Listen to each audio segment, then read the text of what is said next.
The final acceptance of professionalism in rugby union launched the Tri-Nations concept, nearing the completion of the 1995 Rugby World Cup. South Africa, New Zealand, and Australia formed the Tri-Nations, promising the toughest annual competition in the sport. The competition was established to create an equivalent to the Six Nations in Europe. 1996. New Zealand set the tone immediately. They win all 4 matches, including a wet weather demolition of Australia 43-6 in Wellington. Jonah Lomu is a wrecking ball. Christian Cullen electrifies the crowd, and the All Blacks hold the Bledisloe Cup with ease. The Springboks and Wallabies trade single wins, but can't touch New Zealand's pace or precision. It's fast, it's physical, and it's clear. The Tri-Nations belongs to the All Blacks. 1997. The second year looks a lot like the first. New Zealand go 4 for 4 again, scoring 159 points in just 4 matches. They narrowly edge South Africa 32-35 at Ellis Park and beat Australia twice to keep the Bledisloe locked away. Jeff Wilson's finishing is razor sharp, Carlos Spencer controls the tempo, and the All Blacks feel untouchable. South Africa and Australia managed just 1 win each, including a 61-22 win from the Boks over Australia in Pretoria. And the rest of the rugby world is already asking, is this competition over before it's begun? 1998. Everything changes in 98. The Springboks, written off after 2 quiet years, rip through the tournament unbeaten. They beat the All Blacks home and away, including a tight 24-23 win in Durban, and also snatch a tight win against Australia 13-14 in Perth and finish with 4 wins from 4. Joost van der Westhuizen is calm under pressure. Percy Montgomery kicks everything in sight, and Gary Teichmann lifts South Africa's first Tri-Nations trophy. Australia finished second, winning the Bledisloe Cup, and New Zealand crashed to last. Winless and suddenly mortal, the Tri-Nations now has a real rivalry. 1999. The All Blacks bounce back. They win 3 of 4, taking the title back with clinical, disciplined rugby. Christian Cullen slices through South Africa in a 28-0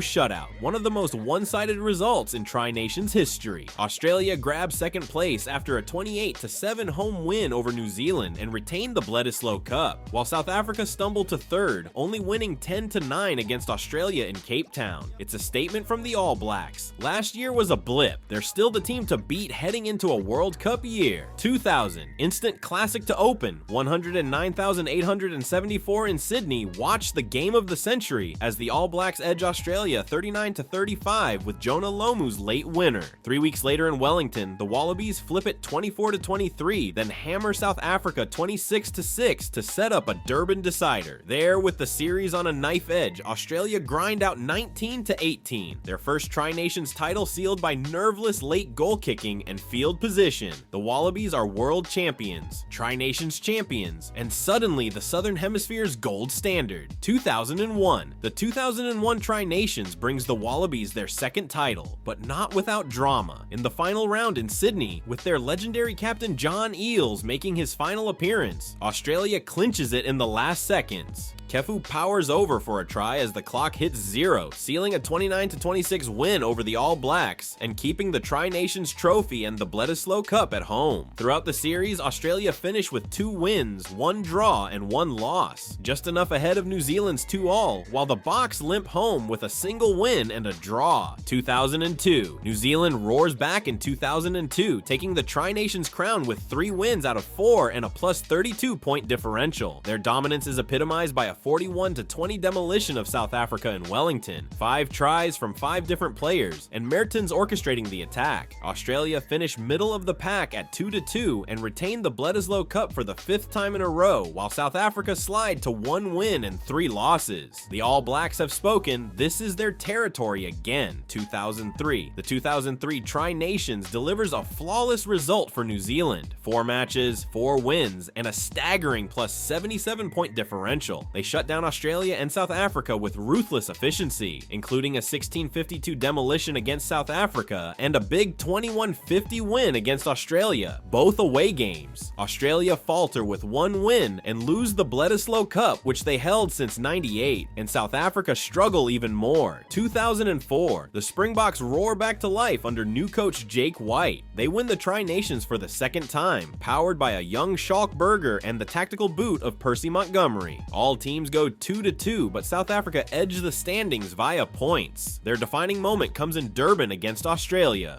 Victor Matfield and Joe Van Niekerk score tries, while Percy Montgomery's boot adds the polish to a 23-19 win and ultimately the title. New Zealand finished last but retained the Bledisloe Cup. 2005. In 2005, New Zealand reappear at the top. The All Blacks were clear favorites going in, having come off a sweep of the British and Irish Lions. 3 wins, 1 loss, and a plus 25-point margin secures the Tri-Nations and Bledisloe for the All Blacks once more. South Africa come close with the same win record, but fall short on points, and Australia win none. Australia would spiral downward to their longest test losing streak since 1969, which would cost head coach Eddie Jones his job.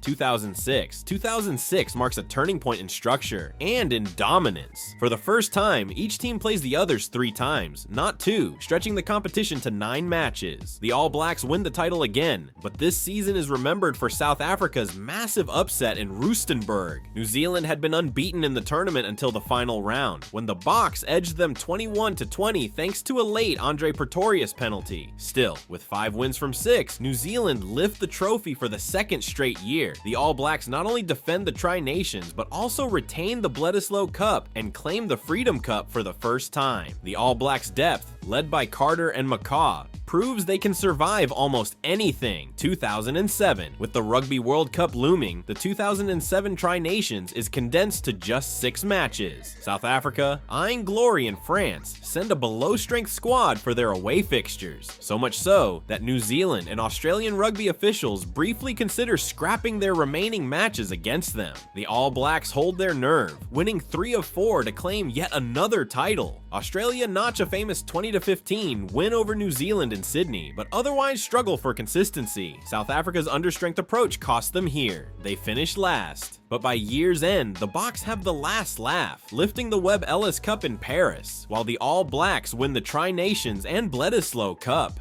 2008. Back to a 9-match schedule in 2008, South Africa entered as reigning world champions, having knocked New Zealand off the top of the IRB rankings for the first time in 175 weeks. The Springboks carried a 13-match winning streak, while the All Blacks arrived with a world record 29 straight home victories. Over 9 bruising matches, those streaks collided, and in the end, New Zealand reasserted their dominance. It marked a post-World Cup reset for Graham Henry's side, lifting them back to number 1 in the world rankings and retaining the Bledisloe Cup. Australia finished 2nd and South Africa 3rd. 2009. The 2009 Tri-Nations became South Africa's statement of supremacy. The All Blacks opened with a 22-16 comeback over Australia in Auckland, but when they traveled to South Africa, the Boks seized control. In Bloemfontein, they won 28-19, climbing to number 1 in the IRB rankings, and a week later, Morné Steyn produced one of the greatest individual performances in the competition's history, scoring all 31 points in a 31-19 victory. He broke Andrew Mertens' record for most points in a Tri-Nations match, and then added another 24 in a 29-17 win over Australia in Cape Town. The Wallabies fought back with a win in Brisbane, but South Africa secured the crown in Hamilton, edging New Zealand 32-29 in a classic. It was their first Tri-Nations title since 2004 and their 3rd overall. The Springboks were champions, and the Southern Hemisphere balance of power had shifted. 2010. The All Blacks reclaimed their throne, winning 6 of 6, becoming the first team to finish undefeated since the expansion of the tournament to 9 rounds. Richie McCaw becomes the most capped All Black captain, surpassing Sean Fitzpatrick, and Carter's kicking keeps the scoreboard ticking. Australia push hard, beating South Africa twice, including a 41-39 thriller in Bloemfontein. The Boks slumped to last with 1 win and 5 losses, their 2009 high now feeling far away.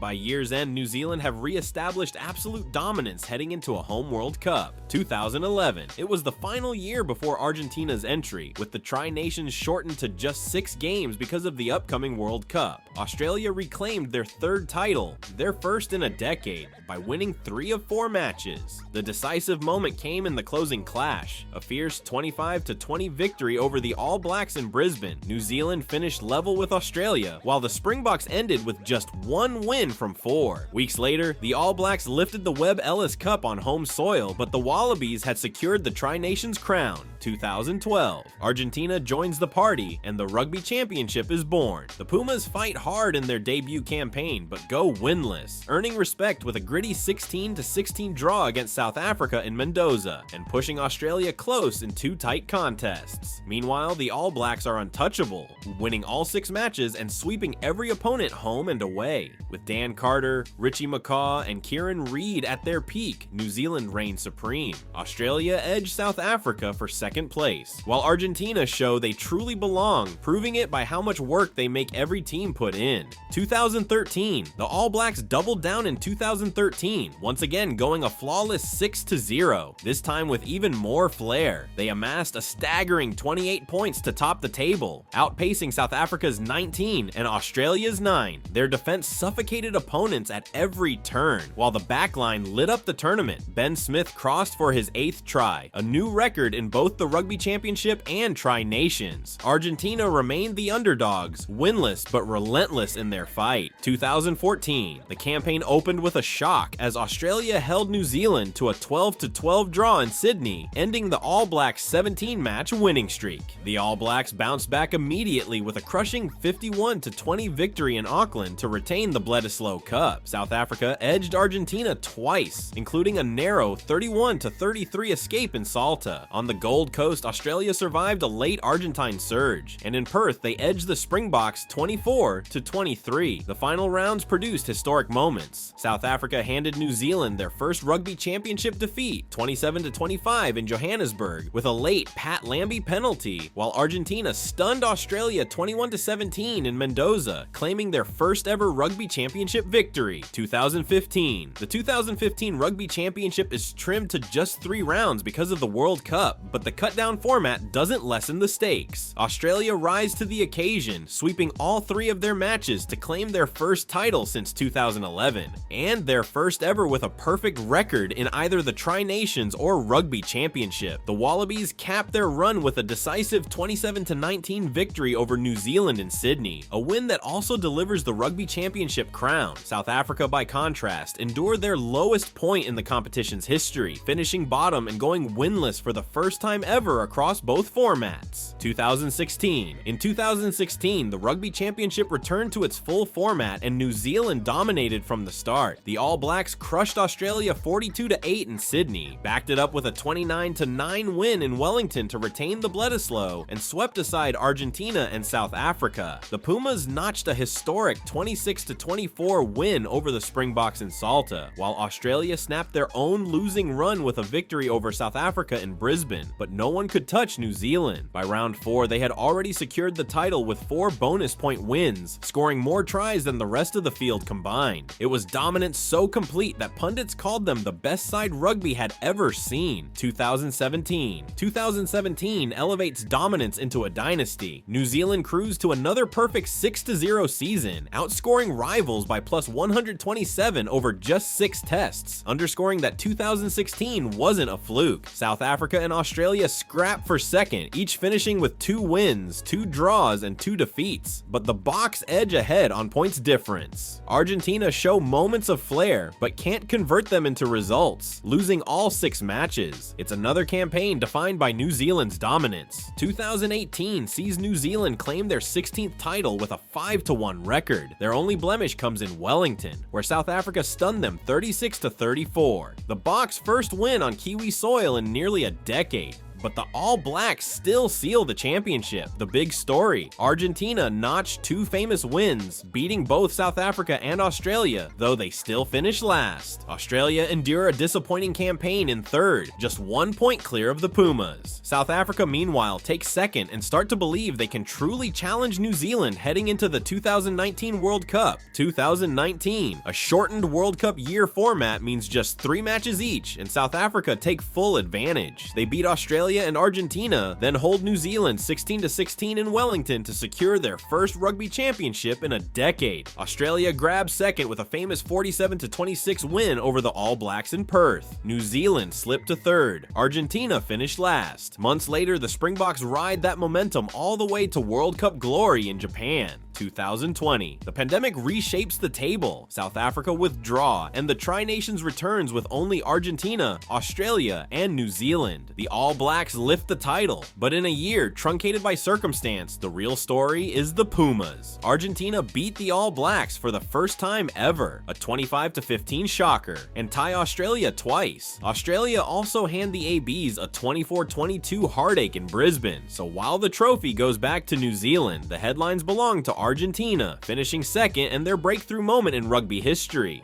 2021. The Springboks return after missing 2020, fresh off their World Cup triumph, but it's the All Blacks who take the title. They win 5 of 6, including a 100th Test Classic against South Africa on neutral ground in Townsville. A tense 19-17 victory sealed by Jordy Barrett's late penalty. The Boks bounce back the following week to win the rematch 31-29 in one of the best games of the decade. Australia claim famous back-to-back wins over the Springboks, while Argentina struggle through a winless campaign after months on the road. 2022. The All Blacks defend their crown, but only just. They finish 4-2, edging South Africa on table points. New Zealand 19, South Africa 18. A shock loss in Christchurch hands Argentina their first ever win on Kiwi soil. The Boks look menacing early, thumping New Zealand 26-10 in Mbombela, but away defeats prove costly. Australia flash potential, smashing Argentina in round 1, only to be blown away 48-17 in San Juan. The All Blacks steady with big wins over the Wallabies and seal their 19th title. 2023. A classic 3-match World Cup year format sees the All Blacks return to dominance. They sweep 3-0, blasting through Argentina, South Africa, and Australia. Their best performance? A hammering of Australia in July, 38-7 at the MCG, a clear signal of intent. The Boks finished second, beating Australia and narrowly edging Argentina 22-21 at Ellis Park. The Pumas finished third, winning once 34-31 in Sydney, and Australia finished last, winless. 2024. South Africa start fast and never look back, beating Australia back-to-back, while the All Blacks lose to Argentina on home soil again. They narrowly beat the All Blacks twice and only lose to Argentina once. New Zealand finished second after beating Australia twice. Argentina finished third with the same record as the All Blacks, narrowly losing to Australia 19-20 and then smashing them 67-27.